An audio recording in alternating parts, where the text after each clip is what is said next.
Una conferenza stampa dove sostanzialmente si tratta un bilancio del tutto negativo dell'amministrazione attiva del Comune di Agrigento, addirittura ci sarebbero bandi da 100.000 euro che l'amministrazione non fa perché dichiarati troppo esigui.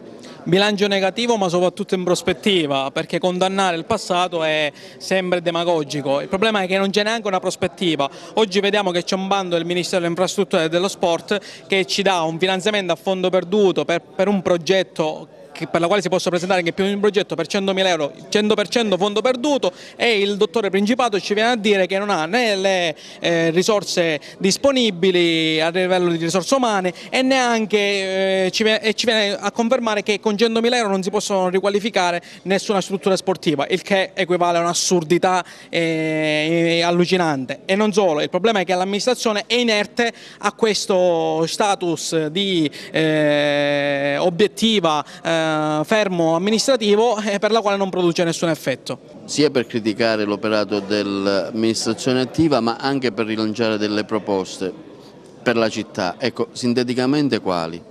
Ma noi vorremmo che in questa città si iniziasse a fare un po' di programmazione, che è la cosa che effettivamente manca, quindi programmazione su come andare a cercare le risorse alternative. Noi possiamo anche prevedere di attingere a nuovi fondi di finanziamento.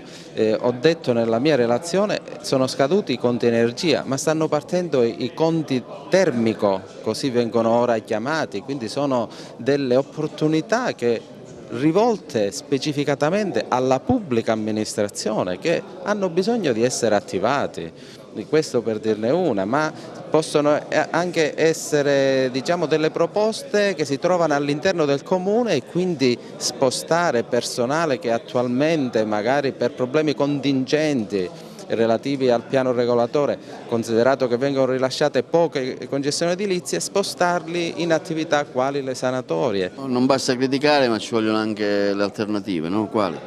Assolutamente, noi fin dall'inizio ci siamo posti, come ho già detto durante il mio intervento, in un'opposizione moderata, ovvero promuovendo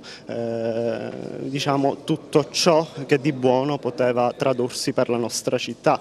Purtroppo ad un anno dall'insediamento di questo Consiglio, soprattutto di questa amministrazione, non abbiamo avuto i risultati sperati, abbiamo solo dati negativi e quello che si legge negli occhi della gente che incontriamo non è assolutamente bello.